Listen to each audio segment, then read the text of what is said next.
Assalamualaikum warahmatullahi wabarakatuh.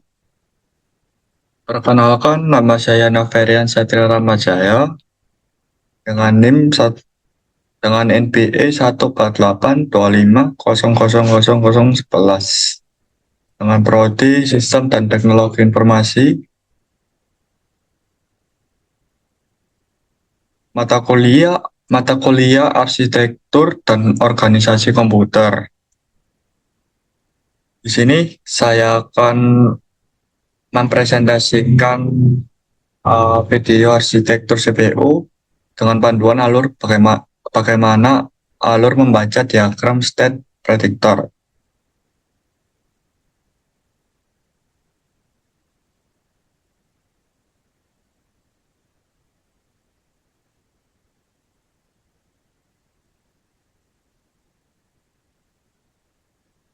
Sebelum memasuki slide selanjutnya, di sini saya akan menjelaskan apa itu prediksi branch atau branch predictor. Baik, prediksi branch adalah sebuah mekanisme di dalam proses CPU yang bertugas untuk menebak hasil dari suatu instruksi percabangan seperti perintah, if else, atau looping dalam pemrograman sebelum instruksi tersebut selesai dieksekusi secara nyata. Pada prosesor modern menggunakan sistem pipelining yang memproses beberapa instruksi sekaligus dalam beberapa tahap. Jika prosesor harus menunggu hasil percabangan selesai dihitung terlebih dahulu, akan terjadi jeda waktu kosong yang membuang waktu performa atau pipeline stall atau bubble. Sehingga proses melakukan tebakan terbaik. Jika tebakannya benar, program tersebut akan langsung berjalan tanpa jeda. Jika salah, prosesor akan membuat instruksi yang salah dan mengulanginya, atau disebut misprediction penalty.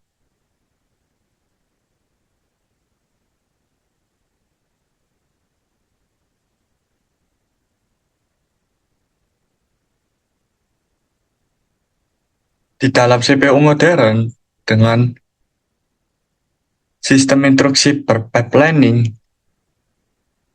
instruksi berikutnya diproses sebelum instruksi saat ini selesai. Yang artinya pipeline stall atau jeda jika ada perintah percabangan seperti loop atau if, CPU tidak mengetahui arah eksekusi sebelum evaluasi selesai. Peran prediktor atau prediksi branch menebak secara dinamis arah percabangan terlebih dahulu guna menjaga pipeline tetap penuh tanpa bubble. Konsekuensi salah tebak. Jika tebakannya salah, CPU harus melakukan flush sehingga menurunkan performa secara signifikan. Baik, di sini saya akan menjelaskan bagaimana memahami pada gambar di bawah ini tentang prediksi branch.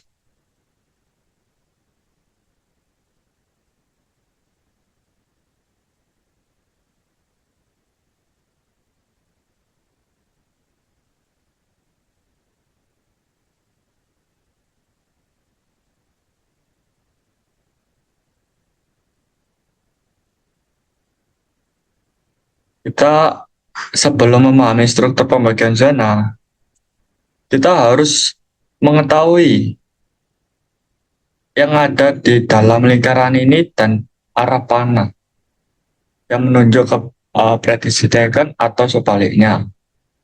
Zona atas atau prediksi taken, dua lingkaran di atas adalah wilayah di mana CPU menebak bahwa percabangan yang akan diambil. Dan zona yang berada di bawah, prediksi not taken, dua lingkaran di bawah adalah wilayah di mana CPU menebak bahwa percabangan tidak akan diambil. Dan sisi kiri dan sisi kanan,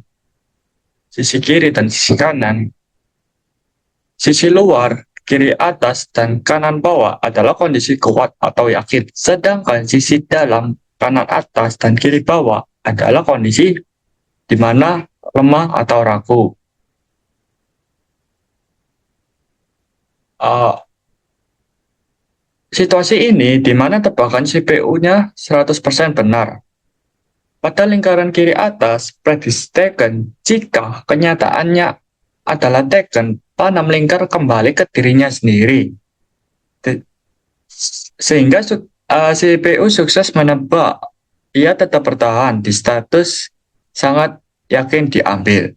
Pada lingkaran kanan di bawah, prediksi not taken, jika kenyataannya adalah not taken, panah melingkar kembali ke dirinya sendiri, sehingga CPU sukses menebak, ia tetap bertahan di status sangat yakin tidak diambil. Di mana situasi ini juga CPU salah menebak untuk pertama kalinya, membuat tingkat keyakinannya menurun atau goyah, tetapi belum sampai mengubah keputusan dasarnya. Yang berada di kiri atas ke kanan atas, CPU menebak taken, tapi kenyataannya no taken. Sehingga CPU salah tebak, sebagaimana alurnya bergerak ke kanan menuju status predik taken yang lemah atau ragu-ragu. Dari kanan ke bawah kiri, CPU menebak no taken, tapi kenyataannya taken. Sehingga CPU salah tebak. Sebagaimana alurnya bergerak ke kiri menuju status prediksi not taken yang lemah atau ragu-ragu. Pada instruksi berikutnya, tebakan ini kembali benar, sehingga keyakinannya kembali pulih.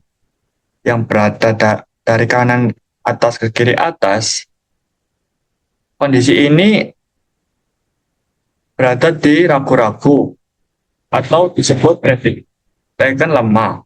Jika kenyataannya berikutnya adalah taken, sehingga CPU kembali yakin dan alurnya bergerak ke kiri, atau disebut strongly taken. Dan dari kiri bawah ke kanan bawah, saat berada di kondisi ragu, prediksi not taken, kondisinya lemah. Jika kenyataannya berikutnya adalah not taken, adalah CPU kembali yakin dan alurnya bergerak ke kanan, yang disebut strongly not taken. Sehingga ia terpaksa menyerah dan mengubah total prediksinya ke kubu seberang yang berada dari kanan atas melompat ke kanan bawah, sehingga CPU sudah di posisi ragu memprediksi taken. Jika kenyataannya kembali not taken, CPU sadar polanya telah berubah, sehingga sebagaimana alurnya bergerak vertikal ke bawah mengubah prediksi menjadi predict not taken. Dan dari kiri bawah melompat ke kiri atas, CPU sudah berada di posisi ragu memprediksi not taken. Jika kenyataannya kembali taken, CPU akan sadar pola looping atau percabangan baru yang sebagaimana alur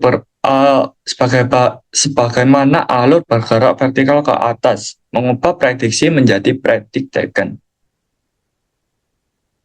Dari kesimpulan gambar ini, diagram ini, kita dapat melihat proses pengambilan keputusan di mana dari mulai status awal yang kuat, jika terjadi satu kesalahan, satu bergeser secara horizontal menjadi goyah. Jika kesalahan terjadi sekali lagi secara berturut-turut, status akan terjun secara vertikal untuk mengubah keputusan ke arah yang berlawanan. Namun, jika setelah goyah, tebakannya benar lagi, status akan kembali kondisi yang kuat semula.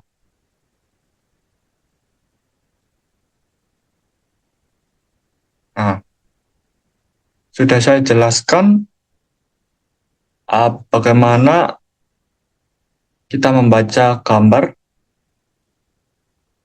di mana start kiri atas atau disebut predict taken yang berarti kuat. Kondisi ini di mana CPU menebak Tekken dengan keyakinan penuh, yang artinya aktual Tekken tetap berada di status yang sama, yang panah melingkar ke kiri atas. Dan aktual no Tekken gaya bergeser secara horizontal ke kanan menuju status ragu. Dan state kanan atas atau disebut prediksi Tekken yang berarti ragu-ragu. Kondisi ini di mana CPU memprediksi Tekken namun berada di dalam posisi keraguan, yang artinya keyakinan pulih bergeser secara horizontal kembali ke kiri atas. Aktual Tekkennya jatuh secara vertikal lurus ke bawah menuju status Tekken yang kuat.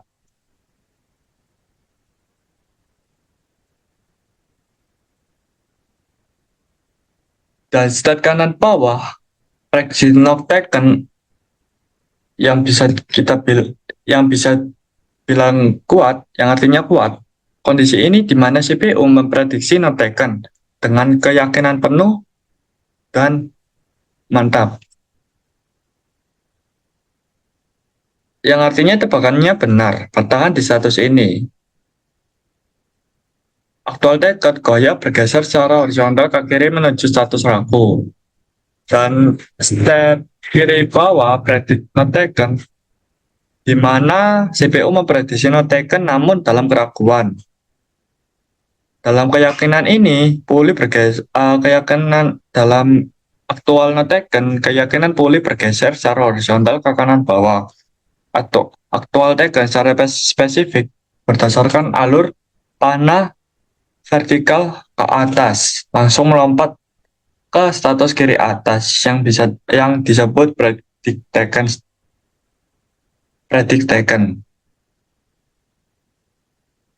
Nah, looping ditunjukkan oleh panah melingkar di ujung kiri atas dan kanan bawah, menunjukkan bahwa tebakannya CPU benar dan status keyakinan kunci stabil. Horizontal shift atau disebut gaya terjadi saat satu kesalahan prediksi pertama, status bergeser dari sangat yakin menuju ragu di zona horizontal yang sama. Vertical jump, ubah haluan atau melompat terjadi setelah dua kesalahan berturut-turut. Status melompat secara vertikal melintasi garis batas keputusan prediksi. Nah, ini adalah langkah di mana tadi sesuai gambar yang di awal.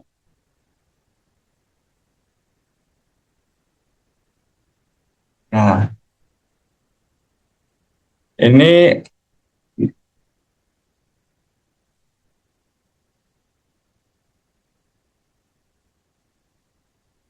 mengapa prediksi 2 bit jauh lebih unggul. Pada skema 1 bit, CPU akan mengalami salah tebak sebanyak 2 kali pada struktur perulangan awal masuk loop dan akhir keluar loop, karena ia selalu langsung beradaptasi dengan impulsif, sedangkan prediktor 2 bit hanya akan salah tepat satu kali saja, yaitu hanya saat keluar dari loop. Akumulasi kesalahan performa ini sangat berdampak masif pada program dengan iterasi loop berjabang yang berulang. Baik, itu adalah penjelasan dari saya. Sekian, terima kasih.